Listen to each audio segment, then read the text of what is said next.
Shri Venkateswara gold తాకట్టులో ఉన్న మీ బంగారాన్ని విడిపించి కొనబడును. టీ మీడియా ప్రేక్షకులకు స్వాగతం, సుస్వాగతం.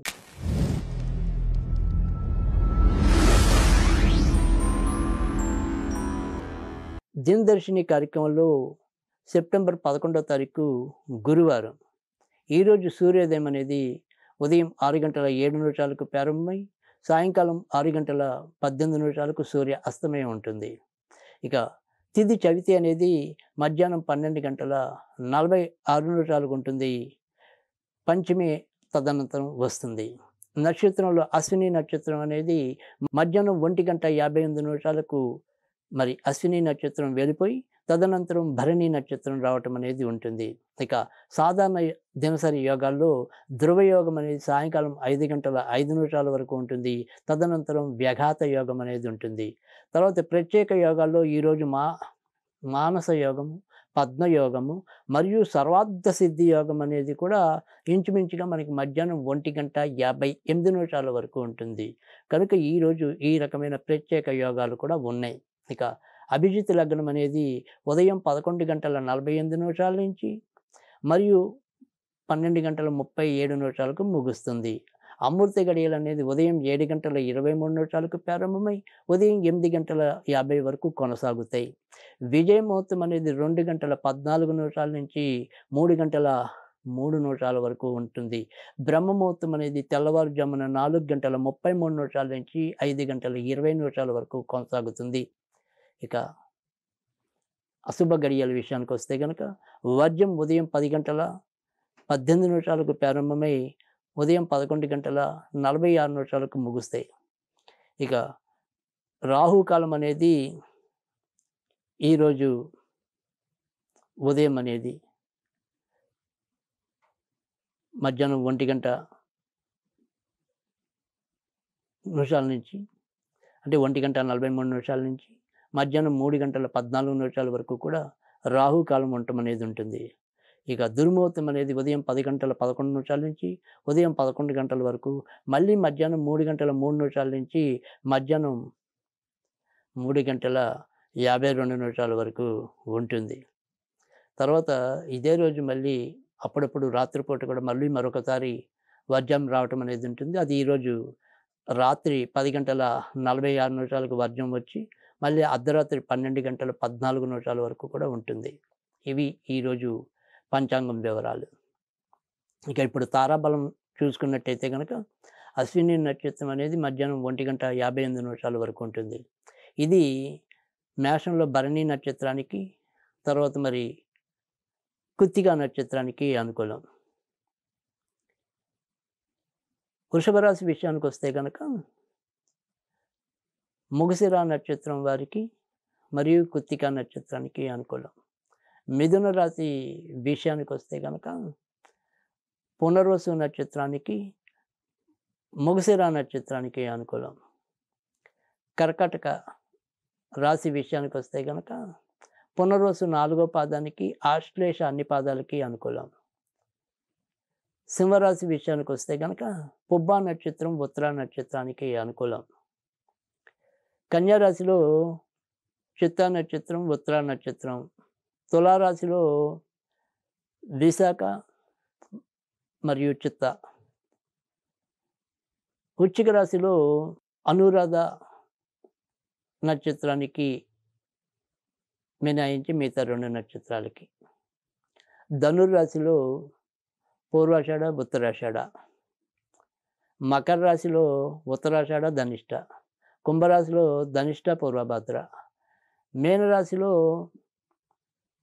రేవతి నక్షత్రం ఎక్కువ అనుకూలం. అలాగే పూర్వభద్ర 4వ పాదానికి అనుకూలం. ఇది ఈరోజు తారాబలం. ఇక ఈరోజు మరి దినఫలాలు కనుక చూసుకున్నట్టయితే మేషరాశి వారికి ఆకస్మికంగా ఇంటికి ఎవరైనా సరే బంధువులు రావచ్చు. ఇక ఏదైనా సరే మీలో ఉంచుకోవాల్సినవి ఏవైతే ఉంటాయో ఆ విషయాల్ని భద్రపరచుకోవటం మంచిది. మీ రహస్యాల్ని 10 మందికి చెప్పి కొంత ఇబ్బంది పడే సూచనలు అయితే ఉన్నాయి. ఇతరుల వల్ల ఏదైనా సరే నష్టాలు, భంగాలు ఉంటాయి. కనుక జాగ్రత్తగా ఆచితూచి మీ పనులు మీరే చేసుకోవటం ఉత్తమం. వృషభ రాశి.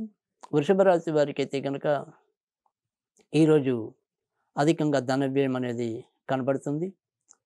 అనవసరపు అంటే దారిన పోయే చిక్కులు వచ్చి ఇంట్లో పెట్టుకున్నట్టుగా కొన్ని సమస్యలు మీకు మీరుగా సృష్టించుకోవటం అనేదైతే ఉంటుంది. ఇటు కట్టుకున్న వారితో గానీ, కన్నవారితో గానీ, మనసు విప్పి మాట్లాడటం గానీ, మనసుకు నచ్చేలాగా ప్రవర్తించడం గానీ, మీకు కొద్దిగా కష్టంగానే ఉండటం అనేదైతే ఉండొచ్చు. దానికి కొంత నష్టాలు తెచ్చుకుంటారు. మిథున రాశి. మిథున రాశి వారికైతే గనక ఈరోజు సంతృప్తికరమైన ఫలితాలతోనే ముందుకెళ్ళటం అనేదైతే ఉంటుంది. చిన్న చిన్న ఇబ్బందులు ఉంటాయి.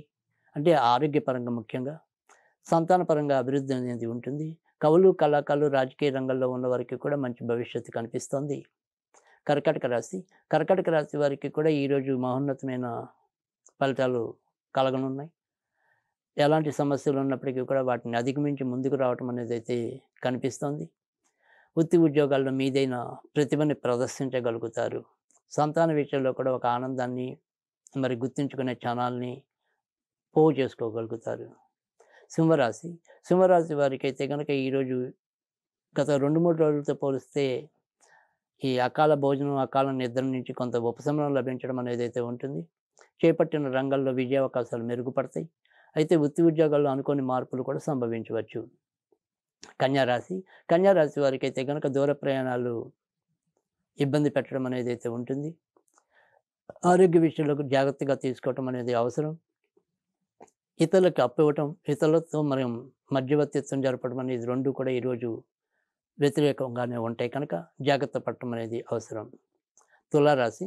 తులారాశి వారికి ఈరోజు చిన్న చిన్న అనారోగ్య సమస్యలు ఉన్నప్పటికీ కూడా ఎక్కువ శాతం మంచి ఫలితాలు కనిపిస్తున్నాయి. అయితే పార్ట్నర్‌షిప్ వ్యవహారాల్లో ఉన్నవారికి మాత్రం కొంత ఇబ్బందులు ఎదురు కావచ్చు.